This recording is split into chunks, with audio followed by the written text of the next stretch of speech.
F these people. Whatever they tell you can't do, you go do it. And then you start your own company. And then you get your own advertisers. That's how you do it. You pulled a Leo DiCaprio from Wolf of Wall Street, just don't defraud anyone. I'm not leaving. I will haunt. You tell these liberals, I will haunt you sons of bitches for the rest of your lives on this planet. YouTube decided to cancel me. YouTube sends me a letter, an email. We're canceling you. You said masks don't work. They said, you got to pull this video down. I said, I got a better idea. I'm gonna cancel you idiots, and I'm gonna go advocate for a platform, and then Rumble went and sued them later for like screwing them up. I'm like, screw these people. Don't ever let them beat you down, ever. Whatever they tell you not to do, you do times 10. Listen, man, when you run for office, you do a radio show, a TV show, and a podcast, and your entire life is eyeballs and earlobes and trying to attract people. The toughest thing is to get people to show up at an event. It's hard. You better inspire some passion in them, or I promise no one's going to show up for you. It's really difficult to do. But I looked outside, and it's going to be a good crowd. And I can tell because the minute we landed, everybody here, this is God's country here. Everybody loves the cause. So you've got a lot of fans here. Yeah, it's a pretty humbling experience. They say the nicest, most deeply impactful things to you, and you can tell they're pouring out your heart, and I just want them to know it matters to me. And sometimes I feel like it doesn't come across. I just want to be sure that when people say these things, that don't think I forget. I think his motto in life is don't get killed. And that's a good motto. I just saw somebody upstairs wearing a shirt that says "Don't be dead." Don't be dead. That's it. And they all came in as T-shirts. That's the thing. Like I have these little expressions. Yeah. And I'll throw them on a T-shirt. That "Don't Get Dead" shirt. We launched that shirt. The guy had never seen anything like it. Wow. The guy's like, and it all goes to charity. Yeah. My daughter's school, we built the whole school. Everything's the Bongino Center. That's just from T-shirts. I don't make a dime. And do you come up with these? My wife does. Wow. She'll hear something I said, like the "Don't Get Dead" thing. Yeah. And we just She'll started put it getting on a a ton of emails, and she Yeah. reads them. Like, damn, that's because I talk about how liberals, everything they do helps you get dead. Yeah. Shitty fucking healthcare, bad schools, Yeah. crime. So I'm like, don't get dead, folks. It's like the number one rule of politics. Don't get fucking dead. And that was it.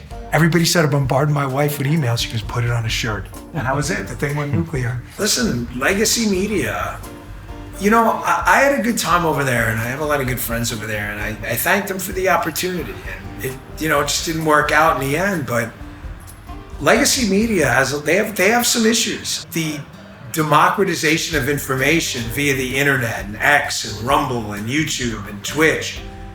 If people in the future the TVs are going to be a dumb box. That's all it is. They're going to sling from some device somewhere, and you just better start bringing good content because content is king. And a lot of the creators are just doing their own thing now. I think you see, I mean, think about it. You got Megyn Kelly, Glenn Beck, me, Tucker. I mean, those are probably the top 10 conservative shows, and they're not attached to anyone but their own entities, you know? Oh. You reviewed your script? Yeah, I wrote the script. I memorized it, so it's not a problem. No, as usual, I have no idea what I'm going to say.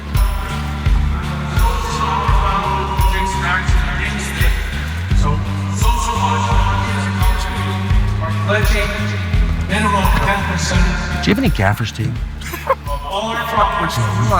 fucking kind. Do you know how much of this I have at home? Do you really? From working in TV, you know, and I love gaffer's tape. I do too. It's great. I know. Well, the problem is it leaves sticky residue behind. So whatever you're putting it on, dude, you got to make sure it's not something nice.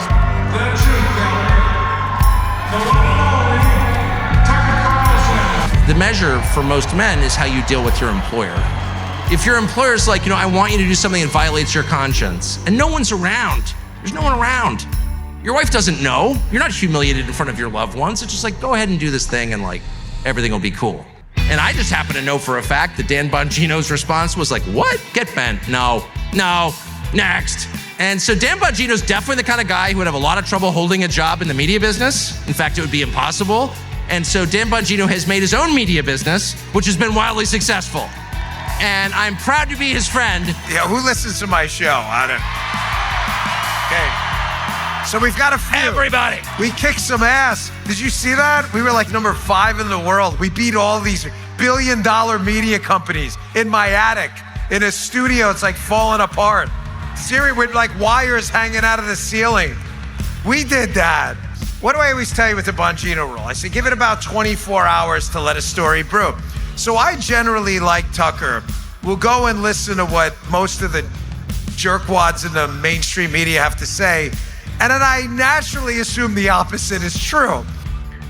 Because the left-wing media goons have a problem right now. And the problem is Elon Musk. Because the liberals built this thing, which they thought mistakenly was going to create a monopoly over ideas for the next generation of kids. And what happened?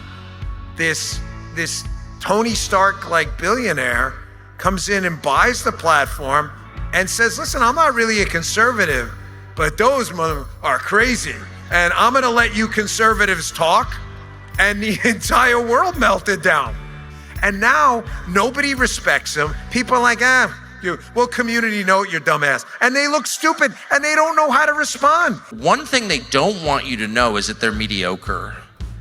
That they don't have any skills, actually. They can't really do anything. And so they built this entire universe all designed to give them employment, wealth, and status, when in fact, they don't deserve any of it because they're totally useless people, actually. They can't do anything. They're not impressive. They're dumb. And I know that because I know them. I'm not guessing about this. And I think social media have allowed us to see who they really are. One group is happy and the other group is truly miserable. They hate themselves and therefore you. So, by the way, people who hate themselves have no problem hating you. How do you stay happy? You're on the happy team.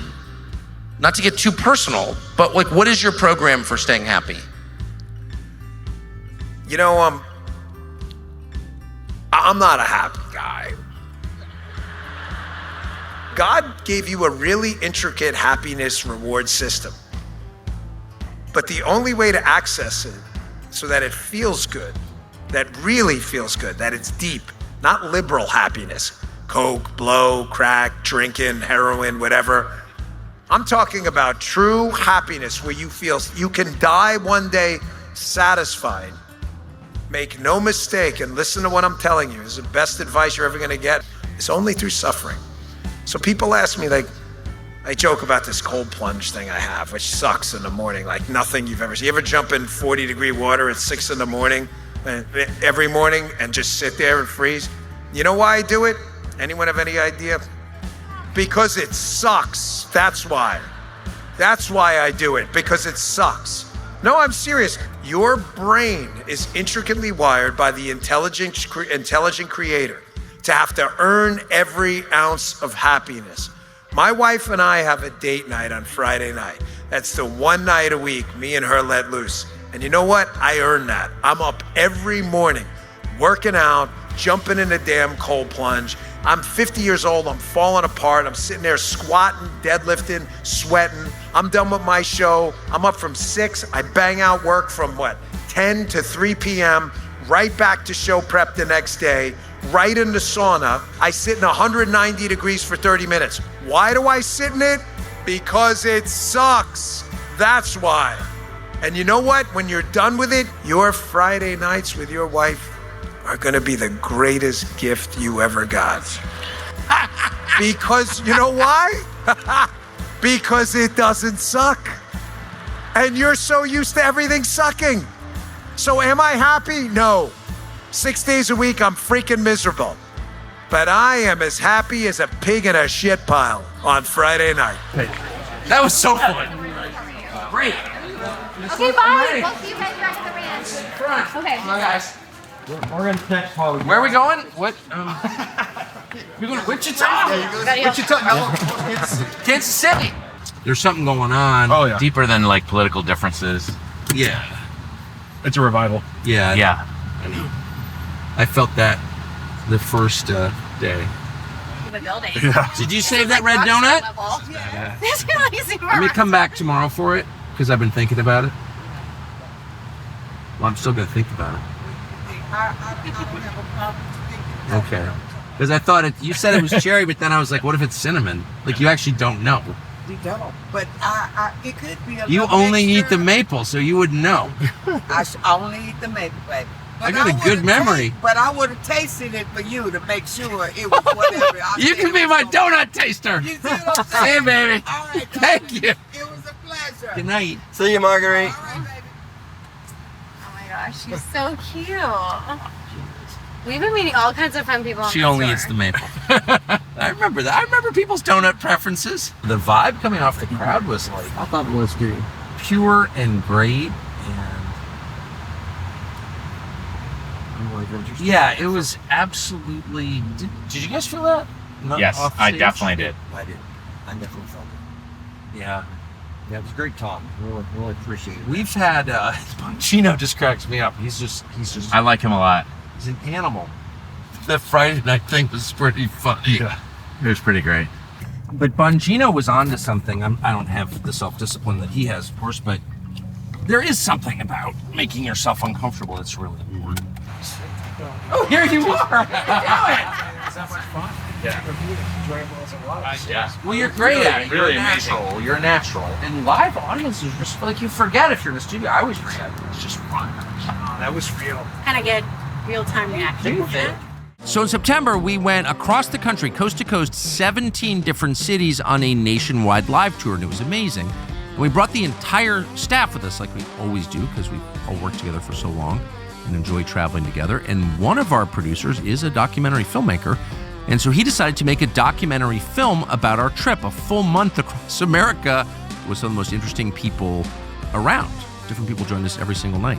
Bongino and Russell Brand and Bobby Kennedy and J.D. Vance and Donald Trump, et cetera, et cetera. We had the best time, and the fruit of that is a documentary called On the Road, the Tucker Carlson Live Tour, which is available right now on TCN. On the Road, Tucker Carlson Live Tour. It is hilarious. You will like it.